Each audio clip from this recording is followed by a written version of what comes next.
Alhamdulillah wala haula wala quwwata illa billah. Shalatu wassalamu ala Rasulillah wa ala alihi wa sahbihi wa mawalah.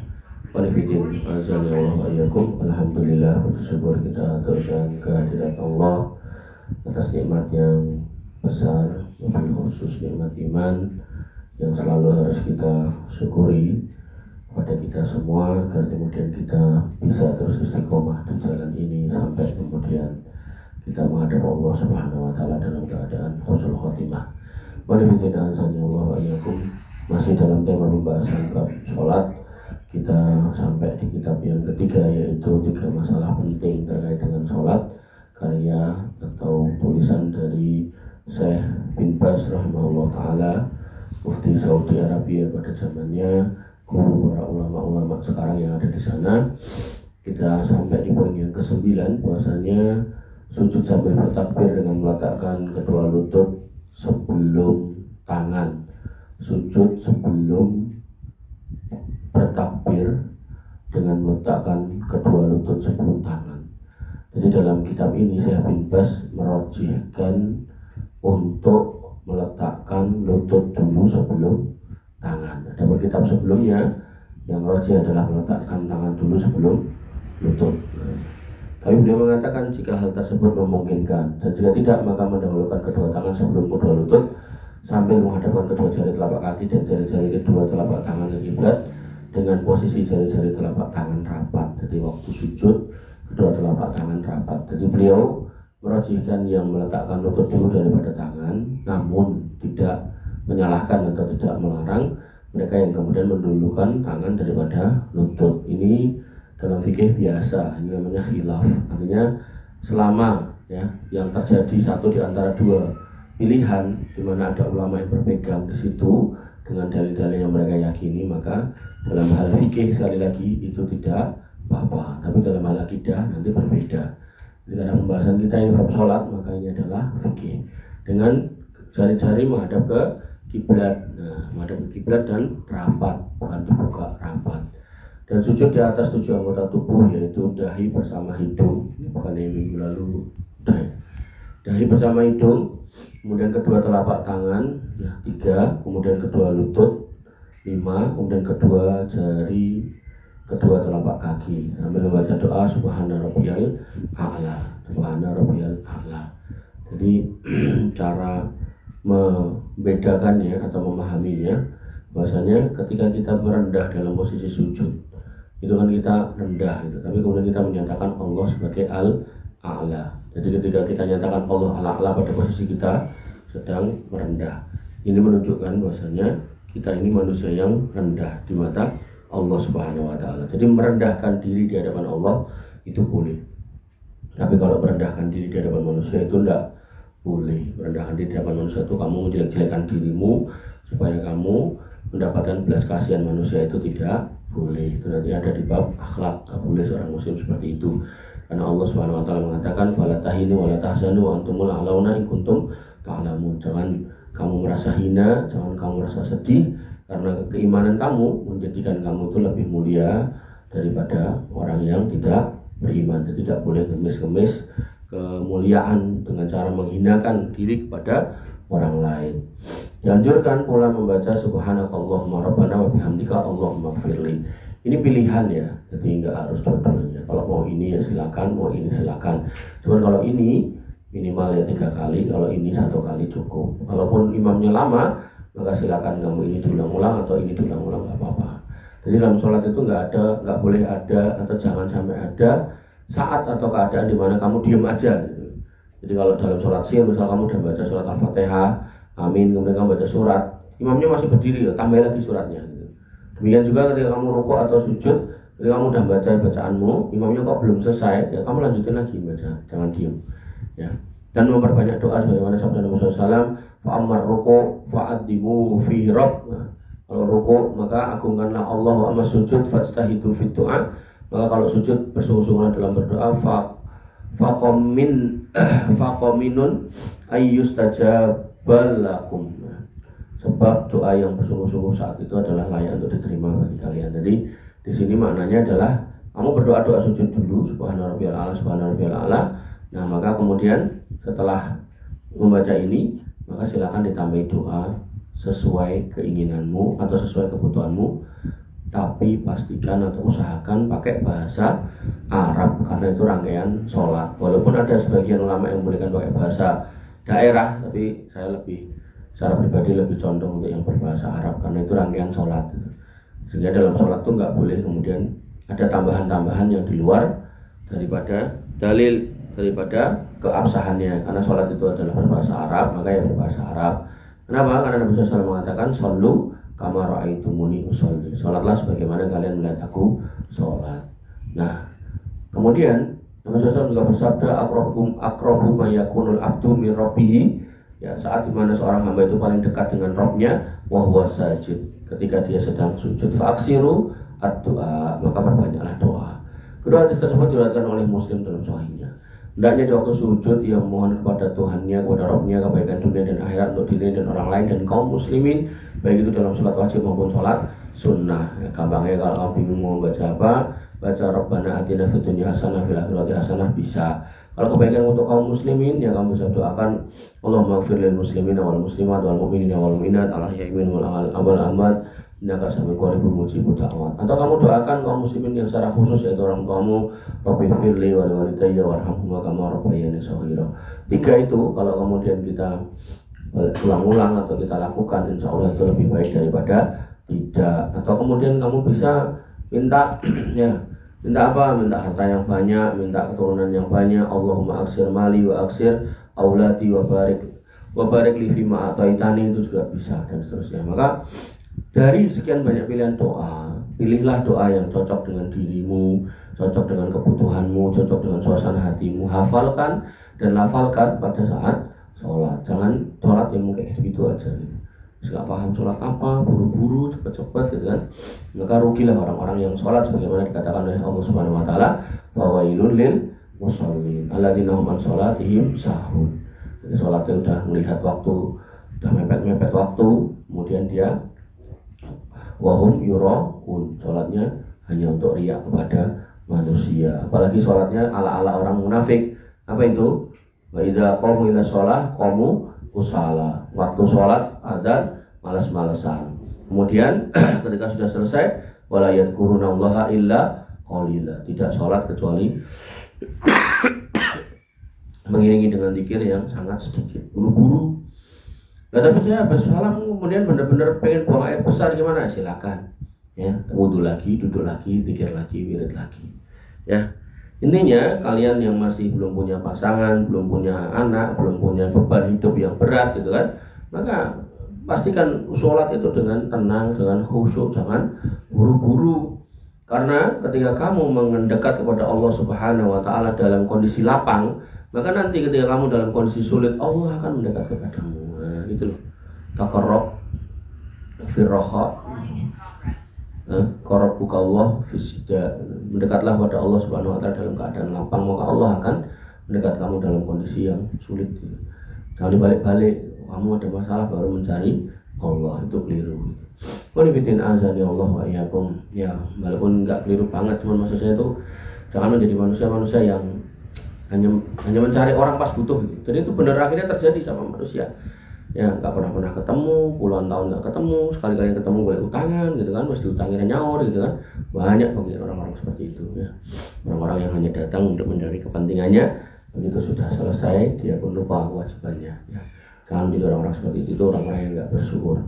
Hendaknya di waktu sujud dia mohon kepada Allah kebaikan untuk dirinya, orang lain, orang tuanya, kaum muslimin, baik dalam sholat wajib maupun sholat sunnah. Kalau sholat wajib mengikuti imam, kalau sholat sunnah bebas.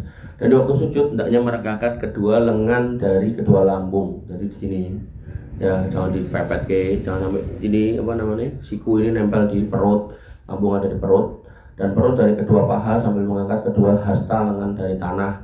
Sebagaimana Nabi SAW bersabda, kita dilu fis sujud wala tabsutu ahadukum diraihi in bisa tol kalbi, sampai dikatakan seperti itu. Jadi ini lengan ini nggak boleh ditaruh di lantai. Jadi ada orang sujud itu kayak anjing, tangannya ini loh. Nah, jadi kayak anjing kalau lagi jerum gitu loh. Jerumnya apa bahasa Indonesia nih? Apa bahasa itu? Ya, jadi jangan kayak binatang ya, maka diangkat. Ya lah kok sebelah kita rapat banget ya diangkatnya dikit nggak apa. Jadi ngangkatnya juga jangan terlalu lebar. Nanti ada orang yang praktek kesunai ngangkatnya dilebarkan akhirnya nyampluk sebelah, itu juga kurang tepat. Ya. Yang ke-10, mengangkat kepala sambil bertakbir, bertemu pada kedua kaki pada kaki kiri dan mendudukinya. Mengangkat ini berarti duduk ya. Duduk apa namanya? Kita sudah bahas kemarin. Duduk apa ini namanya? Dafa. Bertumpu pada kaki kiri dan mendudukinya. Kaki kiri yang diduduki berarti duduk iftirosi. Sedangkan kaki kanan ditegakkan, meletakkan kedua tangan di atas ujung paha, nah, dan kedua lutut. Jadi telapak tangan ini megang lutut itu. Nah, sebenarnya ada beberapa perbedaan, tapi kita kembali ke kitab ini. Beliau termasuk yang memilih bahwasanya si tangan ini ada di megang lutut itu. Lalu membaca Robbi Firli, Robbi Firli, Robbi Firli. Nah, ini nanti dalam kitab lain ini sampai di sini toh.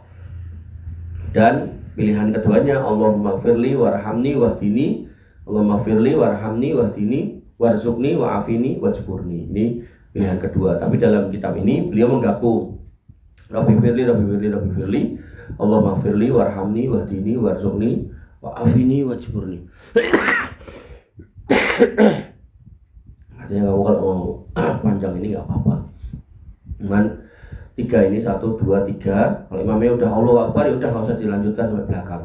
Intinya innama ju'ilal imam liyu'tama. Jadi jangan mendahului imam, juga jangan terlalu terlambat dari imam. Jadi begitu imam udah Allahu Akbar itu misal gitu, ya kamu bangkit atau kamu mengikuti gerakannya gitu, atau sami Allahu liman hamidah gitu.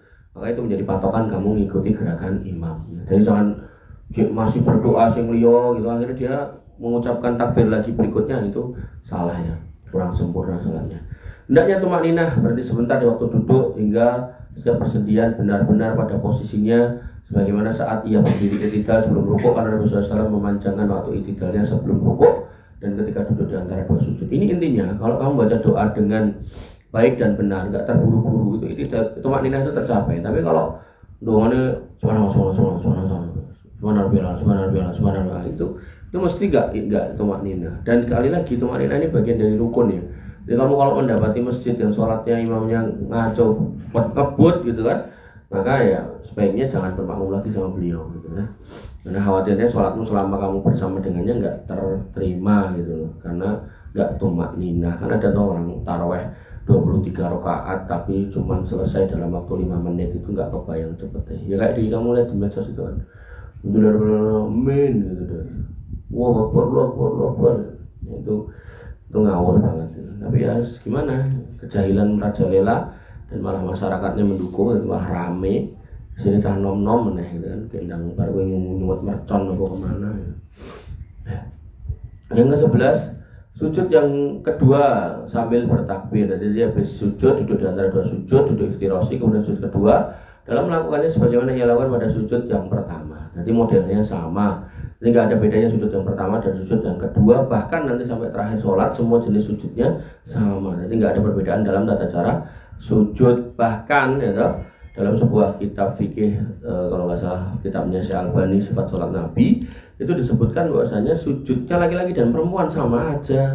Nanti ada orang yang ngomong kalau perempuan tuh sujudnya tangannya nggak dibuka tapi ditutup untuk menutupi area dada gitu. Itu enggak benar ya, karena enggak ada dalil yang menyatakan seperti itu, satu. Kemudian yang kedua, ketika dilakukan seperti itu fungsinya apa? Untuk nutupi biar enggak dilihat orang. Nah, kok ada orang iseng lihat gimana? Lagian dia posisi sujud kan ya enggak kelihatan gitu loh. Artinya kan posisi di bawah, begitu pakai mukena kan enggak kelihatan.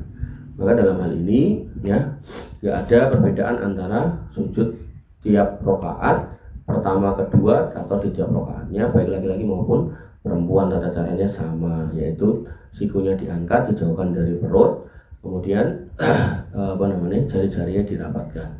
Kemudian yang ke-12, mengangkat kepala bangun saat bertakbir. Berarti ini bangkit dari sujud yang terakhir. Jadi sujud pertama, kedua, ini bangkit. Dan duduk sejenak seperti duduk antara dua sujud. Jika mungkin kan duduk sejenak.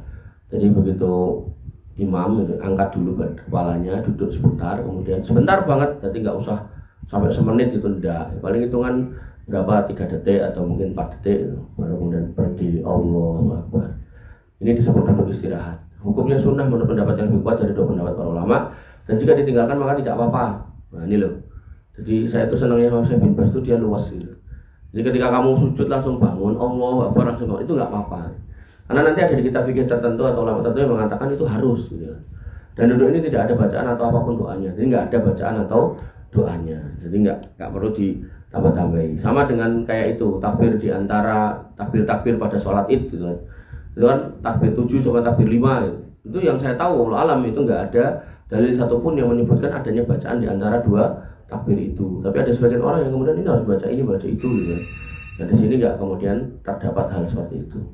Termasuk di sini maka ketika kita mau berdiri ya, dari sujud yang terakhir dari sujud pertama sujud kedua tuh dari sujud kedua kita mau berdiri maka di situ ya kita disunahkan untuk berhenti sebentar banget ya 3 detik atau 2 detik atau 4 detik gitu. Tapi tidak ada bacaan apapun di situ. Lalu bangkit dan berdiri untuk melakukan rakaat kedua dengan bersanggah pada kedua lutut. Nah ini bersanggah pada kedua lutut ini menunjukkan bahwasanya lutut ini yang terakhir apa yang pertama yang diangkat? Mas? Bersanggah loh, bersanggah ini kan bertumpu pada kedua lutut. Nah, berarti yang diangkat ini yang terakhir loh. Karena kalau bahasanya bersanggah ini berarti kan yang terakhir digunakan jadi tumpuan. Jadi ini benar-benar kebalikannya dari kitab yang pertama. Jadi kitab yang pertama itu ketika turun tangan dulu, lutut terakhir, kemudian begitu bangkit, lutut dulu, tangan terakhir gitu kan. Nah di sini kitab Syekh bin Baz ini malah kalau turun itu apa? Lutut dulu, baru tangan. Kalau naik tangan dulu baru lutut. Jika memungkinkan. Tapi beliau juga luas. Jika tidak mungkin, maka bersanggah pada kedua tangan di atas lantai, kemudian baca Al-Fatihah dan seterusnya seperti apa yang dilakukan oleh rakaat pertama. Tidak mengapa. Tidak boleh bagi seorang makmum mendahului imam tadi udah. Karena Rasulullah SAW melarang umatnya dari tindakan seperti itu. Demikian juga dibenci membarengi imam. Jadi imamnya Allah Akbar kamu ngikuti bareng terus itu juga gak baik. Demikian juga dibenci sunahnya bagi makmum adalah gerakannya harus sesudah gerakan imam dengan tidak barengan dan harus setelah berhenti suara imam. Nah di sini beliau mengharuskan ya, mengharuskan itu berarti begitu udah Allah Akbar nah baru kemudian kamu sebagai makmumnya lanjut. Tapi ya tadi yang saya bilang ketika di dalam kitab fikih yang lain maka bareng dengan imam tapi nggak pas banget ya ketika imamnya Allah kan kadang Allah panjang gitu loh. Nah kita mulai itu sebagian kitab fikih membolehkan. Tapi yang paling aman tuh menunggu suara imam selesai. Allahu Akbar gitu. Begitu udah bar atau sampai Allah liman hamidah dahnya itu maka kamu bergerak itu lebih baik. Karena Nabi SAW bersabda innama ju'ilal imam liyu'tama bih. Imam itu dijadikan untuk diikuti. Fala takhtalifu alaih. Jangan kalian menyelisihinya. Di sini dalil beliau. Fala takhtalifu. Menyelisih itu berarti mendahului atau mengakhirkan terlalu lama. Fa idza kabbara kabbaru. Kalau dia bertakbir maka bertakbirlah. Berarti posisinya di sini setelah takbir imam. Nah, beliau menafsirkan setelah imam takbir selesai baru kemudian kita takbir. Wa idza rafa'a faraka'u. Kalau imam roka'ah rukuk maka faraka'u ruku'rah gitu.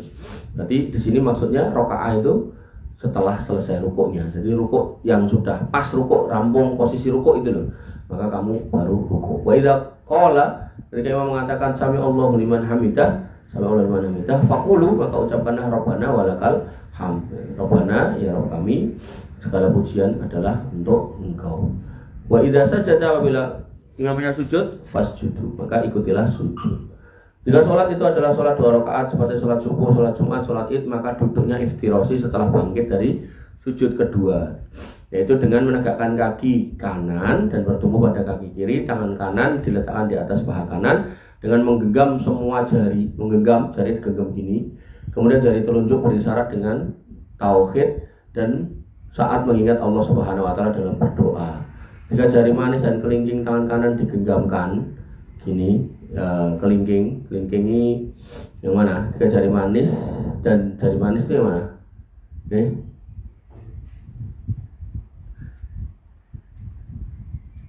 Jadi pilihannya yang pertama digenggam, ini telunjuknya di begini kan.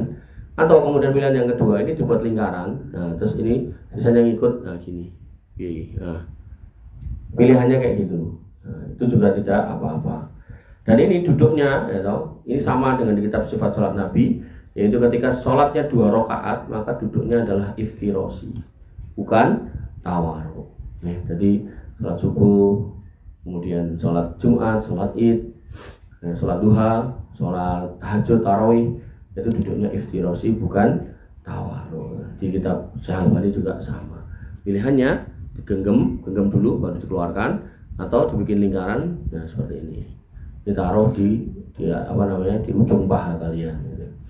Nah, jadi jangan ini masalah paha jangan gini. Karena ada orang kayak gini toh, nah, jangan kayak gini. Jadi genggam, nah gini satu, atau yang kedua tuh gini, dibikin lingkaran.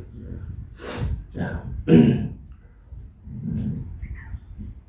Karena kedua cara tersebut ada dalam hadis sahih dari Nabi SAW, dan afdolnya melakukan cara yang pertama pada satu saat dan cara yang kedua pada saat yang lain, gantian.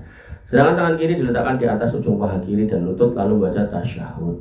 Jadi kalau tidak dalam posisi bertasyahud, maka tangan itu telapak tangannya megang pahanya, pegang. Nah, gitu. Ya. Jadi enggak kemudian sing kene genggam terus ngene, sing kene genggam ngene ndak gitu kan. Ya. Kemudian mana tadi?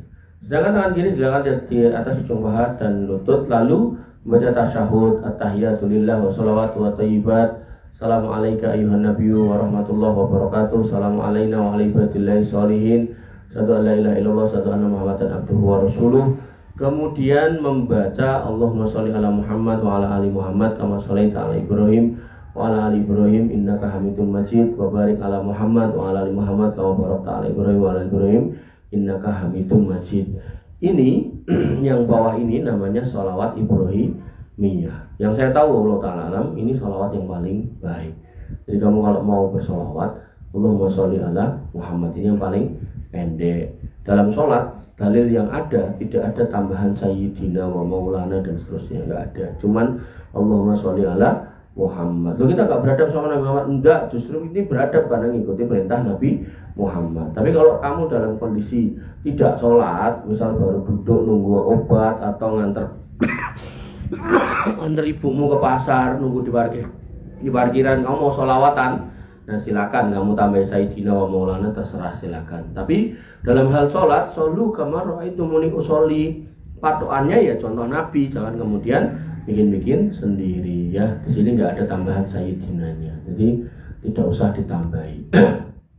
Dan ini justru beradab karena jelas Nabi mengatakan in kuntum tuhibbunallah fattabi'uni. Kalau kamu cinta sama Allah, ikuti aku. Ini jelas kok gitu. Jadi itu dalil jelas. Jelas kalau hari ini hari Selasa, sejelas kalau sebentar lagi matahari terbit. Jadi nggak usah kemudian belok-belok melihat-melihat ke sana kemari, nggak jelas itu ya. Nah, kemudian meminta perlindungan dengan membaca Allahumma inni a'udzubika min adzabil jahannam wa min adzabil qabri wa min fitnatil mahya wal mamati wa min fitnatil masiihid dajjal. Ini juga hadis mutawatir. Jadi nanti kalau kamu ketemu dengan kelompok yang mengatakan bahwasanya hadis tentang adab kubur itu adalah hadis ahad sehingga nggak perlu dijadikan pegangan, atau kemudian kita tidak perlu mengimani adanya adab kubur, itu kelompok yang sesat, tinggalkan, jauhi. Mau anggotanya 1 juta orang ya bodo amat gitu kan. Karena ini hadisnya jelas di sini dikatakan bahwasanya kita minta berlindung kepada min adzabil qabri. Jadi hati-hati. Jadi kadang tuh kita ngomongkan fikih, tapi kadang itu kita bisa lari ke arah akidah gitu loh. Bisa kemudian memasuk ke arah akidah kalau kita jeli dalam mencermati hadis demi hadis. Nanti ada lagi orang yang kemudian mengatakan min fitnatil masiihid dajjal, ini kemudian dajjal itu Amerika, dajjal itu ini itu gitu. Dajjal itu si fulan-fulan gitu kan. Maka enggak benar semuanya gitu. Karena dajjal itu hanya akan turun nanti di akhir zaman dan bentuknya manusia bukan negara. Adapun kemudian ada dajjalin atau dajjalun, orang-orang penipu-penipu yang kecil itu mungkin sudah muncul, tapi bukan berarti itu dajjal yang besarnya. Ini bagian dari akidah. Jadi nanti di kitab-kitab akidah yang bahas ini detail satu persatu. Bahkan yang masalah ada kubur ini di Masjid At-Taubah itu saya bahas sudah berapa bulan itu baru kelar gitu. Ya ini menunjukkan ini ada ya, bukan nggak ada. Kemudian, dan apabila berdoa untuk kedua orang tua dan untuk kaum muslimin maka diperbolehkan. Jadi termasuk ditambahi doa itu boleh, itu adalah satu ketika rukuk, yang kedua ketika tahiyat, ketika tasyahud, setelah tasyahud. Nah itu silakan kamu tambahi. Tapi kalau kamu ikut imamnya salam ya udah nggak usah nambah-nambahi. Jadi patokannya ya sesuai imam. Memangnya begitu udah assalamualaikum warahmatullahi wabarakatuh atau assalamualaikum warahmatullahi, udah kamu ngikut. Ya. Berdasarkan hadis Nabi SAW dari Ibnu Mas'ud radhiyallahu anhu, ketika Nabi SAW mengajari tasyahud, ia membaca summal yatakhayyar, hendaknya ia memilih minat doa ajabahu ilaihi fayat'u, yang lebih disukai lalu berdoa. Ini seperti yang tak bilang tadi. Jadi kamu tuh masih muda, masa depan insya Allah masih panjang, maka jangan lupa kalau kamu itu punya Tuhan, punya Rabb namanya Allah yang siap mengabulkan doa, maka banyak-banyaklah berdoa. Karena nanti kalau kamu nanti ya maka ya kalau terkabulnya masih nanti kan repot juga ya. Nabi Musa ketika minta supaya dikalahkan dari Fir'aun, Allah mengatakan qad ujiba da'watuka ya Musa, doamu terkabul wahai Musa, tapi terkabulnya 40 tahun kemudian. Saya contohkan juga Pak Prabowo njaluk jadi presiden, doanya 20 tahun yang lalu, terkabulnya 20 tahun kemudian. Artinya kalau kamu membutuhkan seorang pasangan yang solihah, anak-anak yang soleh gitu kan, maka berdoalah dari sekarang, barangkali nanti ya sebelum kamu lulus kuliah kamu sudah punya gitu kan. Tapi kalau kamu doanya nunggu lulus kuliah, nah mungkin terkabulnya 5 tahun kemudian, ya berarti umur 30 kamu baru nikah. Loh, itu sebuah proses yang kamu harus hayati loh, bahwasanya doa seorang muslim itu ketika dikabulkan nggak harus seketika itu gitu loh, karena ada hikmah di situ. Nek kamu ada tangan langit langsung dikabul, nanti lama-lama kamu loh berarti aku mau manjur, akhirnya menjadi orang yang sombong, orang yang congkak, orang yang penuh takabur, meremehkan orang lain. Nah, itu hikmah di antara kenapa doa itu terkadang tertunda untuk dikabulkan, agar kemudian manusia itu selalu berharap hanya kepada Allah Subhanahu wa taala dan tidak malas dalam berdoa dan selalu mendekatkan diri kepada Allah. Jadi nek kamu merasa misal ya punten ya, kehidupan keluargamu misal kurang baik di rumah gitu kan, ya doakan dari sekarang, jangan nunggu nanti gitu. Nanti main tahajud nanti enggak. Ada kesempatan doakan ya. Atau misal kamu ingin orang tua masuk surga, doakan dari sekarang, jangan nunggu beliau nggak ada, nanti aja harus mati baru tak doain, jangan ya. Jadi doakan dari sekarang, mudah-mudahan nanti malah segera terkabul, atau nunggunya nggak usah lama-lama. Doa yang disebutkan dalam hadis di atas mencakup semua apa saja yang berguna bagi seorang dalam kehidupan dunia dan akhiratnya. Setelah itu beri salam, menoleh ke kanan dan ke kiri. Ya, di sini nggak disebutkan ya menoleh seperti apa. Ulama yang saya tahu di kitab fikih sholat Imam Syekh Albani, sholat Nabi, itu nolehnya pipi itu sejajar bahu. Jadi mau ke arah kanan kiri. Jadi nggak ada sampai melengos gitu, nggak ada. Sampai nengok ke belakang lihat jumlah jamaahnya di belakang itu berapa, nggak ada. Ya, jadi cuman selurus bahunya kanan atau kiri. Jadi orang belakang itu cuma lihat pipimu, nggak usah lihat hidungmu utuh gitu. Apalagi sampai lihat pipi sebelah sini, itu enggak ya. Allah Taala. Saya mengucapkan Assalamualaikum warahmatullahi wabarakatuh. Assalamualaikum warahmatullahi wabarakatuh.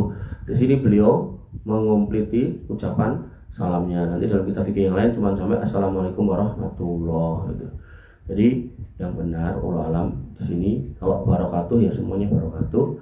Kalau kemudian Assalamualaikum warahmatullahi ya Assalamualaikum warahmatullahi. Nanti ada imam yang Assalamualaikum warahmatullahi wabarakatuh yang pertama, yang kedua Assalamualaikum warahmatullahi. Nah itu Allah alam, saya nggak tahu dalilnya.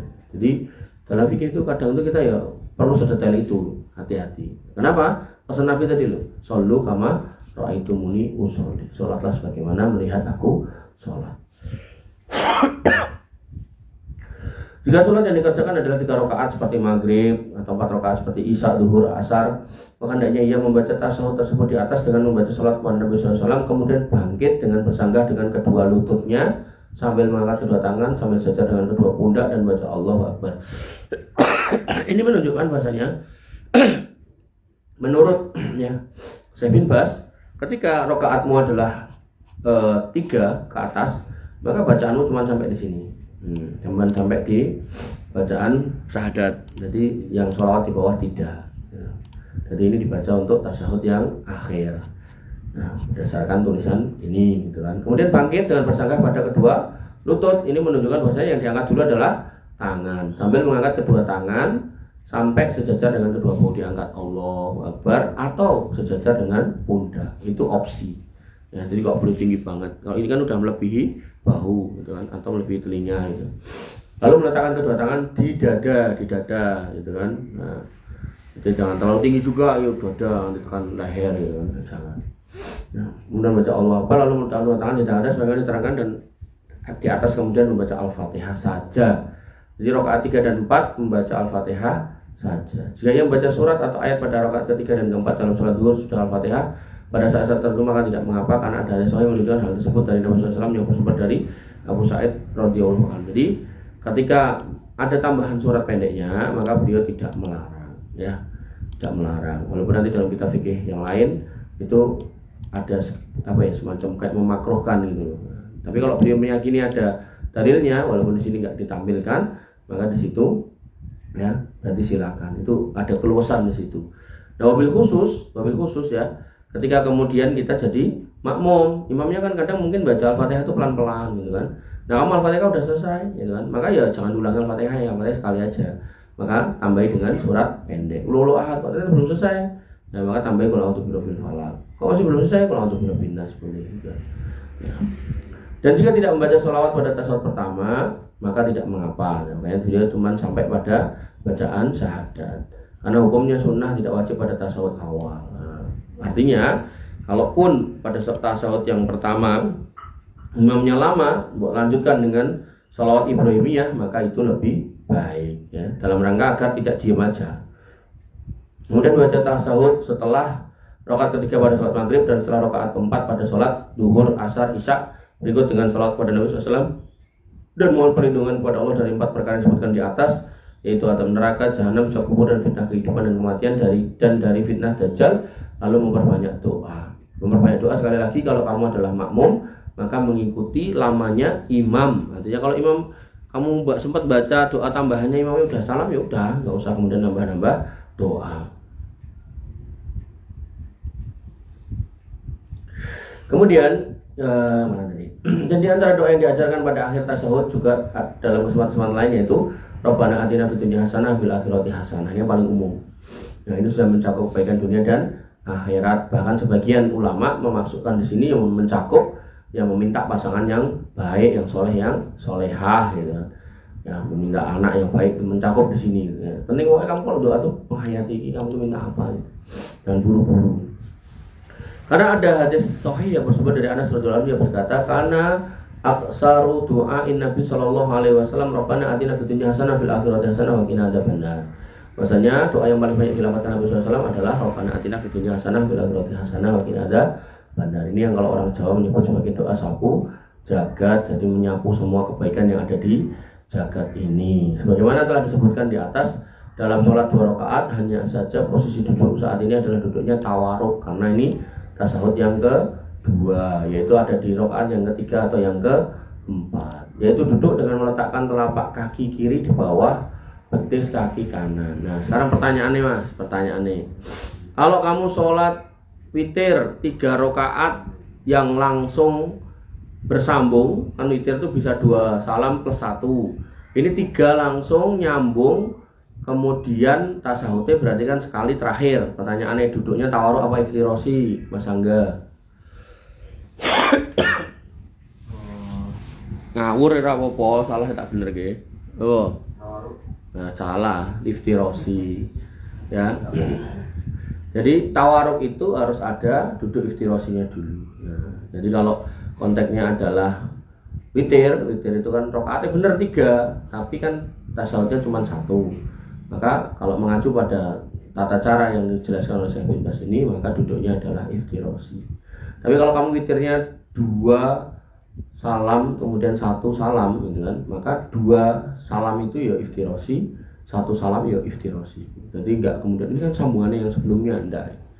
Jadi setiap proses itu, satu rangkaian itu dihitung satu proses. Satu proses ini kalau enggak ada tasawuf awalnya berarti itu iftirosi. Kalau ada berarti tasawuf yang keduanya berarti dengan duduk tawaruk, yaitu dengan meletakkan kaki kiri di bawah betis kanan, jadi dimasukin, diterusukin, ini wong lemu ra iso, dan kemudian mendudukkan pantat di atas tanah atau lantai atau karpet, sedangkan kaki kanan tegak berdasarkan hadis yang bersumber dari Abu Humaid. Kemudian memberi salam ke kanan sambil mengucapkan Assalamualaikum warahmatullahi wabarakatuh, dan salam ke kiri sambil mengucapkan ucapan yang sama. Habis itu istighfar, mohon ampun kepada Allah 3 kali, astagfirullah gitu kan.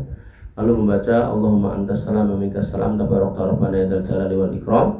Ini berarti zikir setelah sholat, la ilaha illallah wahdahu la syarikalah, lahul mulku wa lahul hamdu wa huwa ala kulli syai'in qadir, la haula wa la quwwata illa billah. Ya, Allahumma la mani'a lima a'taita wa la mu'tiya lima mana'ta wa la yanfa'u dzal jaddi minkal jadd, la ilaha illallah wa la na'budu illa iyyah wa lahul ni'matu wal fadlu walahul fadlu walahus sana walahus sana ul husna la ilaha illallah mukhlishina lahuddin walau karihal kafirun. Ini zikir yang paling ringkas, kemudian diikuti dengan 33 tasbih, 33 tahmid, 33 takbir, serta digenapkan dengan la ilaha illallah wa la syarikalah lahul mulku wa lahul hamdu wa huwa ala kulli syai'in qadir. Ya, baca ayat kursi, al-ikhlas, al-falaq, an-nas, dan setiap kali selesai sholat. Dan dianjurkan mengulang 3 surat tersebut 3 kali. Jadi ini ya oleh sebagian masjid dengan berdalih untuk ngajari jamaahnya, zikir ini dibaca kenceng-kenceng dan ditirukan oleh jamaahnya. Itu tidak ada sunnahnya.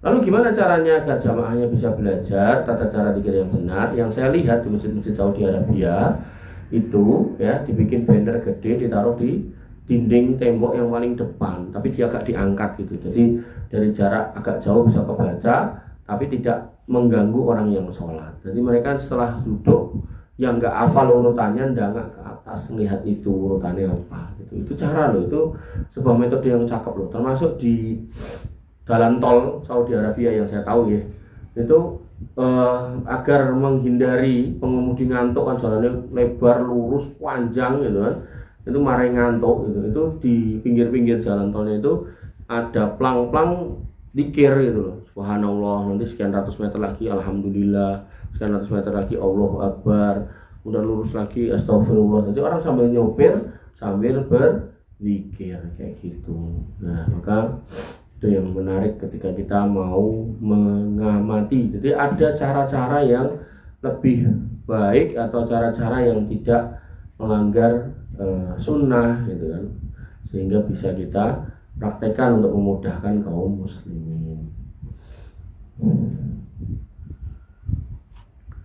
Jika ia sebagai imam, maka hendaknya berbalik menghadap makmum sesudah beristighfar 3 kali dan mengucapkan Allahumma antas salam wa minkas salam tabarakta rabbana dzal jalali wal ikram. Jadi sunnah imam itu kalau udah salam, assalamualaikum, assalamualaikum, setelah istighfar astagfirullah, menghadap ke arah makmum ya. Kemudian membaca zikir-zikir sebagaimana di atas yang banyak disebutkan dalam hadis Nabi SAW, di antaranya hadis sahih dari Aisyah radhiyallahu anha ya, bukan anhu, yang diriwayatkan oleh Imam Muslim. Semua zikir di atas sebagai sunnah, tidak wajib. Artinya nggak harus full seperti itu ya. Kamu baca nggak full seperti itu nggak apa-apa. Apalagi kalau ada urusan dan seterusnya silakan. Intinya sekali lagi, selama kita nggak ada urgensi untuk segera kabur dari duduk setelah sholat, maka alangkah baiknya kita tetap duduk setelah sholat sambil menyempurnakan zikir atau wirid yang kita lakukan. Tapi kalau ada urgensi, misalnya harus ke toilet, misalnya harus kemudian segera masuk kelas, atau kemudian sudah ditungguin orang atau janjian dengan orang, silakan, nggak apa-apa gitu kan. Tapi kalau nggak ada urgensi, buru-buru untuk segera main HP, untuk segera ini dan itu, untuk segera main bola, maka itu sebuah kerugian kalau setelah sholat kita segera kabur. Disunahkan pula bagi setiap muslim, bagi laki-laki maupun perempuan, sholat sunnah 4 rakaat sebelum duhur, 2 rakaat sesudahnya, 2 rakaat sudah maghrib, 2 rakaat sudah isya, dan 2 rakaat sebelum sholat subuh. Jumlah semuanya adalah 12 yang dinamakan sholat sunnah rawatib. Nabi SAW selalu menjaganya pada waktu mukim. Adapun di waktu bepergian beliau hanya melakukan sholat sunnah subuh dan witir. Jadi kalau safar beliau hanya sholat sunnah di witir dan sholat jadi sholat apa? Sholat sunnah subuh itu berarti sholat apa? Sholat fajar, sunnah fajar. Nanti dalam sebuah kitab fikih itu disebut sholat fajar itu sholat subuh, tapi yang sholat sunnah subuh itu sholat sunnah fajar. Untuk kedua sholat tersebut Nabi SAW tidak pernah meninggalkan baik di waktu mukim maupun di waktu bepergian. Beliau adalah teladan bagi kita, bagaimana firman Allah Subhanahu Wa Taala, sesungguhnya telah ada pada diri Rasulullah itu suri teladan yang baik. Apa lagi? Bahasa Arabnya apa? Apa mas? Al-Ahzab 21. Apa mas? Apa mas? Laqad kana lakum fi Rasulillahi uswatun hasanah. Usahakan ya dalil-dalil yang pendek-pendek itu apalin itu loh. Yang nanti itu kamu pegang seumur hidup kamu loh. Laqad kana lakum fi Rasulillahi uswatun hasanah. Apalin gitu. Ya, fa idza faraqta famsab, apalin. Ya gitu-gitu. Apalin, kamu hayati itu apa maknanya itu. Oh, jadi aku tuh sebagai manusia ya, harus ikut Nabi. Jadi nggak usah alergi sama yang ikut Nabi. Nanti ada orang ikut Nabi udah nggak bisa dilihat, jelas yang ketok yang ikut Pak Yai, Pak Yai kena ketok dengan matamu, jangan ya. Kalau memang guru kita itu berbeda dengan Nabi prakteknya ya jangan diikuti ya. Dan juga sabda Nabi SAW, nah ini juga apa ini pendek-pendek gini, shollu kama ra'aitumuni usolli. Nanti dalam bab umroh sama haji, khudu anni manasikakum. Pendek-pendeknya paling ya. Dan lebih utama afdol sholat rawatib dan sholat witir dilakukan di rumah. Jadi sholat sunnah itu afdolnya di rumah. Namun jika dilakukan di masjid juga nggak apa-apa, nggak terlarang. Afdol sholatul mar'i fi baiti illa sholatal maktubah. Sholat seorang laki-laki itu terbaik di rumahnya kecuali sholat wajib. Tapi kalau perempuan yang terbaik itu di rumahnya ya daripada di masjid. Menjaga sholat rawatib dengan sungguh-sungguh merupakan bagian dari sebab masuknya surga, sebagaimana disebutkan dalam sebuah hadis sahih Muslim dari Ummi Habibah radhiyallahu an. Ya, sungguhnya dia berkata, silakan ya pertanyaannya dikirim. Saya mendengar Nabi SAW bersabda, "Mamin." Ummu Habibah ini istri Nabi juga ya. Ya Ummul Mukminin itu kan salah satu istri Nabi itu namanya Ummul Mukminin. Beliau bersabda, "Mamin abdin muslim." Ya, siapapun dari hamba Allah yang beragama Islam yusolli lillahi kulla yaumin isnai asarata rakaatan. Yang dia sholat untuk Allah atau kepada Allah Subhanahu wa taala sebanyak 12 rakaat tatawuan sunnah ghairu fardhu selain salat fardhu illa buniyallahu lahu banallahu lahu baitan fil jannah, melainkan atau kecuali orang itu dibangunkan rumah di surga atau istana di surga. Ini mengindikasikan bahwasanya ini amal yang baik. Dan sesungguhnya Imam At-Tirmidzi di dalam riwayat hadisnya juga menjelaskan menafsirkan hadis ini atas sebagaimana yang telah kami sebutkan tadi.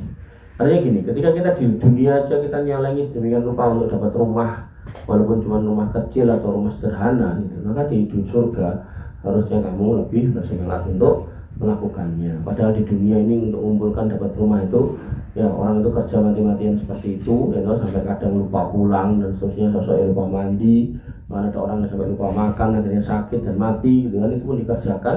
Maka harusnya urusan akhirat ini kita lebih bergegas, lebih buru-buru, lebih cepat-cepat, jangan malas-malas gitu. Dan sesungguhnya Imam At-Tirmidzi dalam riwayat hadis menjelaskan menafsirkan hadis di atas bagaimana yang kami sebutkan tadi. Kemudian jika ia melakukan 4 rakaat sebelum sholat asar, 2 rakaat sebelum maghrib, 2 rakaat sebelum sholat isya, maka itu lebih baik sebagaimana sabda Nabi SAW, rahimallahu imra'an shalla arba'an qoblal asar. Allah merahmati seorang yang sholat 4 rakaat sebelum asar. Dan ini di luar 12 itu. Dan juga sabda Nabi SAW, baina kulli adzanain sholatun, di antara 2 adzan itu sholat, ya adzan dan iqamah maksudnya. Baina kulli adzanain sholatun, dan di antara 2 adzan itu sholat. Summa qala fis salisah liman syaa. Kemudian yang ketiga beliau mengatakan buat yang mau. Di antara 2 adzan dan iqamah itu silakan, kalau mau sholat sunnah juga nggak apa-apa. Dan jika sholat 4 rakaat setelah duhur dan sholat 4 rakaat sebelumnya, maka itu pun baik pula. Bagaimana sabda Nabi SAW, man hafadhu ala arba'in qabla duhri wa arba'in ba'daha haramallahu ta'ala 'alan nar. Barang siapa yang kemudian ya menjaga 4 rakaat sebelum duhur dan 4 rakaat setelahnya, maka Allah haramkan dirinya dimakan atau dijilat oleh api neraka. Bisnadin sahih an Ummi Habibah, dengan sanad sahih dari Ummi Habibah. Maksudnya adalah menambah 2 rakaat atas sholat sunnah rawatib sebelum sesudah duhur, karena sholat sunnah rawatib duhur itu 4 rakaat sebelumnya dan 2 rakaat sesudahnya. Maka jika ia melakukan 2 rakaat sholat sunnah lagi sesudahnya, tercapailah apa yang disebutkan dalam hadis di atas, yaitu dapat istana di surga ditambah diselamatkan dari api neraka. Wallahu muwaffiq ila aqwamit thoriq. Wassallallahu ala nabiyina Muhammad sallallahu alaihi wasallam ala alihi wa sahbihi ajmain wa man tabi'ahum bi ihsanin ila yaumiddin. Kita selesai sampai di sini dulu. Ini adalah masalah penting yang pertama atau risalah yang pertama. Insyaallah besok kita lanjutkan jika Allah berkenan mengizinkan di risalah yang kedua. Kita akhiri layarnya, kita masuk ke sesi tanya jawab. Silakan jika ada yang mau bertanya baik di Instagram dan seterusnya ataupun di Zoom, silakan. Baik, pertanyaan yang pertama ini, Mas Eko ini pertama ini. Ya. Tentang tingkatan beriman kepada qadar Allah, apakah cara memahaminya itu ada satu urutan. Jadi kalau mau masuk ke tahap kedua harus lewat tahap pertama dulu, lewati atau seperti itu gitu. Ini sebenarnya pembahasannya dalam ya, jadi ini nggak bisa dibahas secara singkat gitu. Yang intinya kita memahami bahwasanya semua yang terjadi di muka bumi ini diketahui oleh Allah, dikehendaki oleh Allah, dan di dalamnya ada hikmah dari Allah yang berjalan. Apapun itu, apapun yang dirasakan oleh manusia, maka itu diketahui oleh Allah, dikehendaki oleh Allah, dan di dalamnya ada hikmah dari Allah Subhanahu wa taala.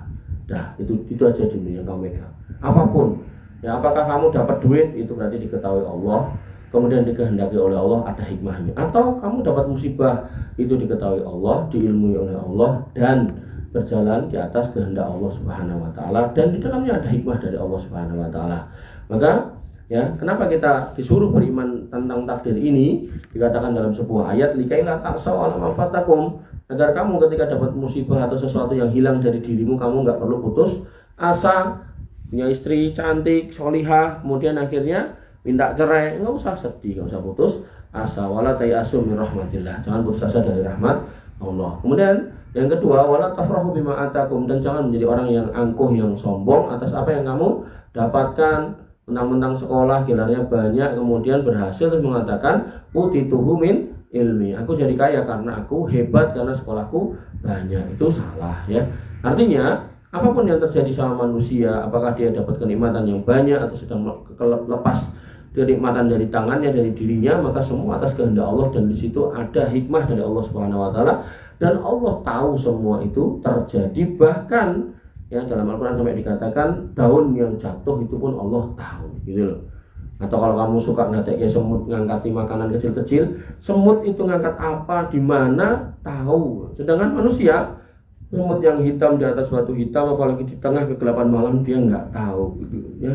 Maka Allah Maha tahu atas semua makhluknya, dan Allah bahkan memberi rizki pada semua yang melata di muka bumi. Wa ma min dabbatin fil ardi illa 'alallahi rizquha. Makanya sungguh merugi ketika ada seorang makhluk yang namanya manusia tahu kalau Tuhannya adalah Allah, tapi dia kerja mati-matian sampai lupa untuk sholat. Makanya yang dipuji di dalam Al-Quran bukan seorang laki-laki yang berdiam diri sholat terus menerus, bukan seorang laki-laki yang berdiam diri di masjid zikir terus menerus, bukan.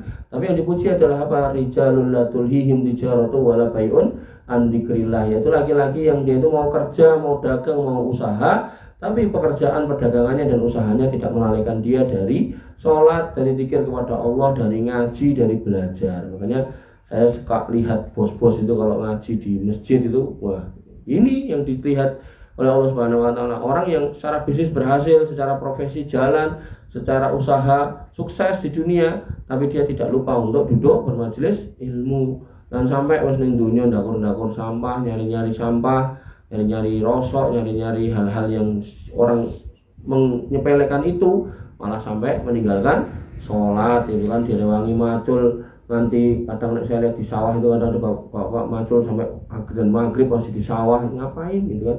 Yang memberi kesuburan pada sawahnya itu ya Allah. Faktanya orang-orang seperti itu akhirnya Allah kirim tikus, Allah kirim belalang, ya selesai nggak panen gitu ya. Maka yang harus kita pahami ya, ketika kita berharap secuil dari dunia, maka pastikan mintanya kepada Allah dengan cara yang benar. Fa'azmilu fit tolak, maka perbaikilah cara memintanya. Yaitu apa? Ketika Allah yang kasih rezeki, ya waktu sholat ya sholat gitu loh. Itu aja.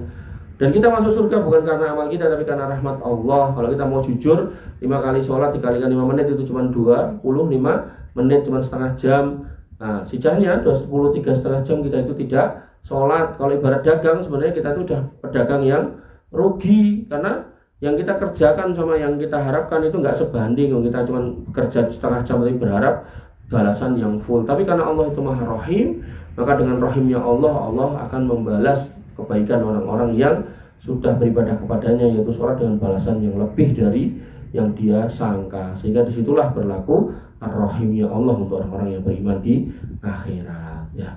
Allah Ta'ala. Pertanyaan selanjutnya, apa hukumnya membaca surat lain setelah Al-Fatihah saat berjamaah? Tadi sudah dikatakan nggak apa-apa, dengan catatan tidak sampai melewati imam gerakannya. Jadi kalau imamnya udah Allahu Akbar ya kita ngikuti imam, jangan kemudian digas terus baca ya. Jadi makanya saya contohkannya surat yang pendek dan sangat pendek, yaitu 3 kul, yaitu kul Allahu ahad, kul a'udzu birabbil nas, atau kul a'udzu birabbil falaq gitu. Kalaupun kamu baca surat panjang, maka kalaupun itu baru sampai tengah ya jangan diselesaikan sampai akhir. Misal kamu baca surat An-Naba gitu, amma yatasalun, imamnya baru kamu dapat 5 ayat selesai, ya udah selesai, nggak usah kemudian diteruskan sampai terakhir. Wallahu ta'ala. Dan selanjutnya, bismillah, izin bertanya, apakah dalam waktu sholat kita diwajibkan untuk menghadap ke tempat sujud?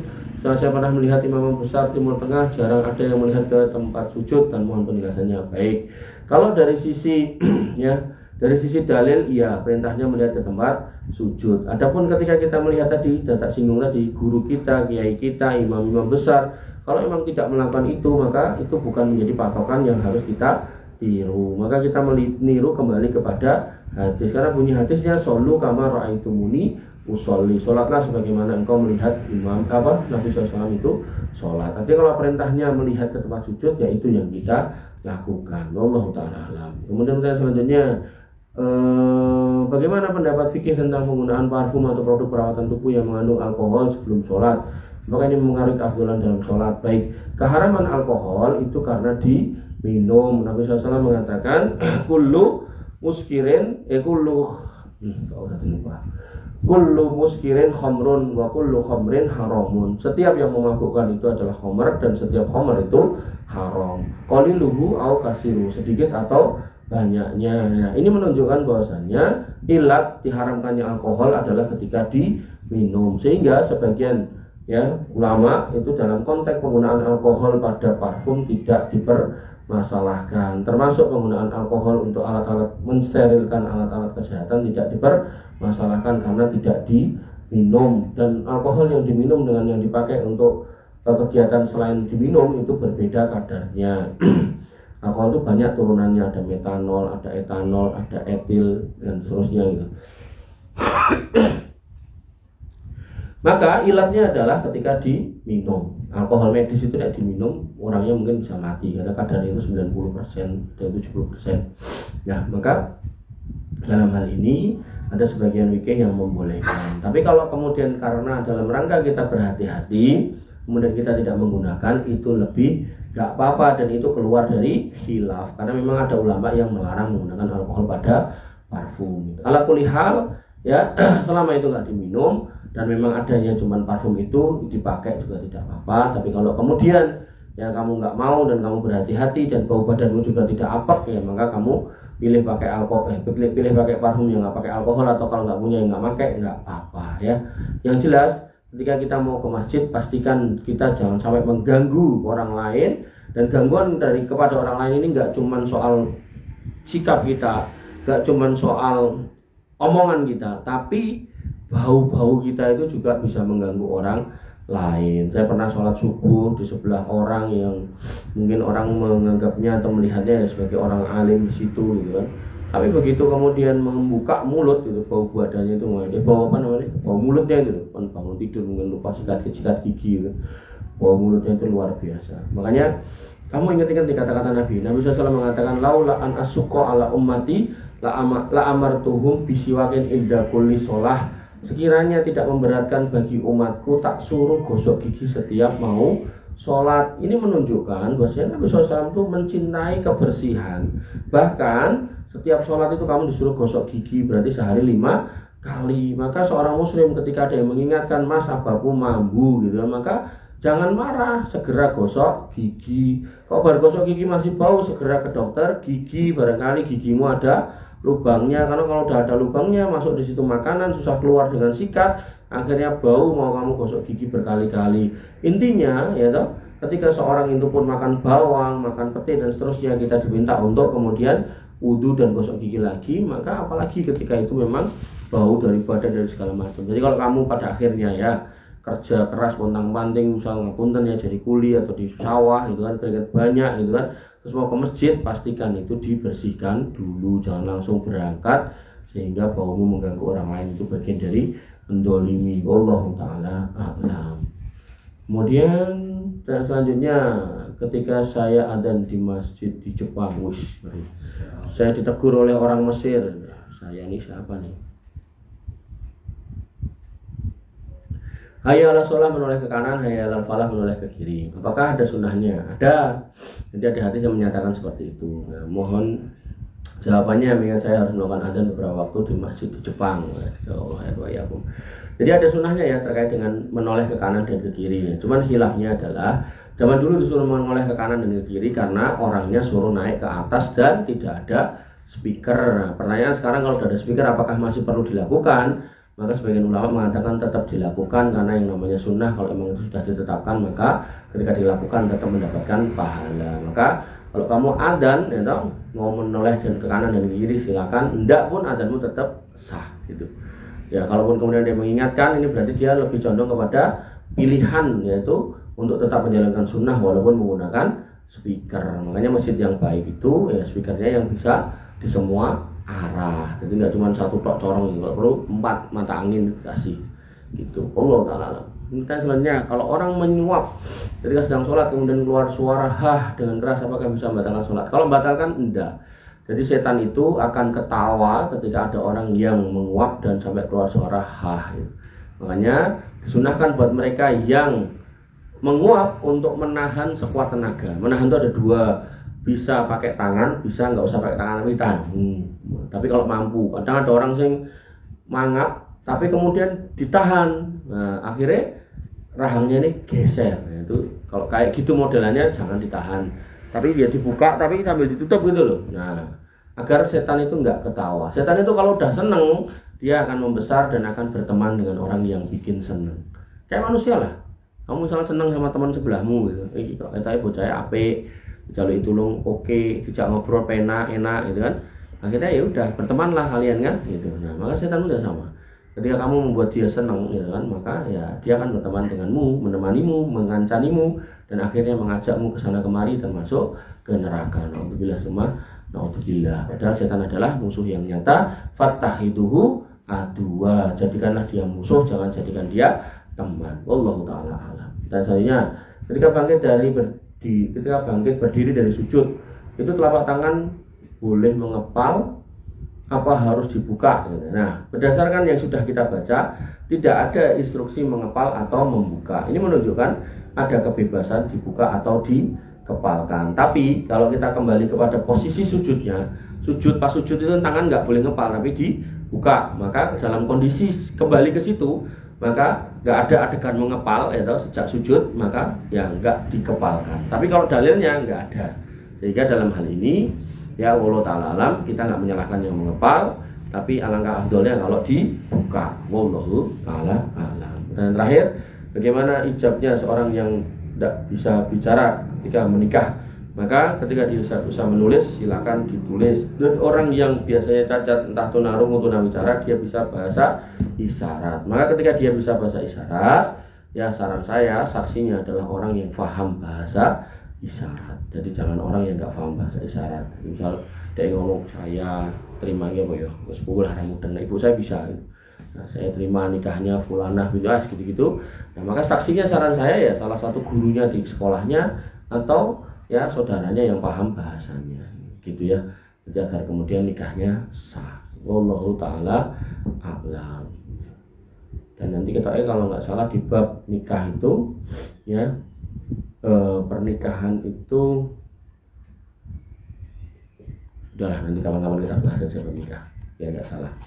Baik, ini yang bisa kita sampaikan pada pagi hari ini. Kurang lebihnya saya mohon maaf. Alafu minkum subhanakallahumma bihamdika asyhadu an la ilaha illa anta astaghfiruka wa atubu ilaik. Assalamualaikum warahmatullahi wabarakatuh.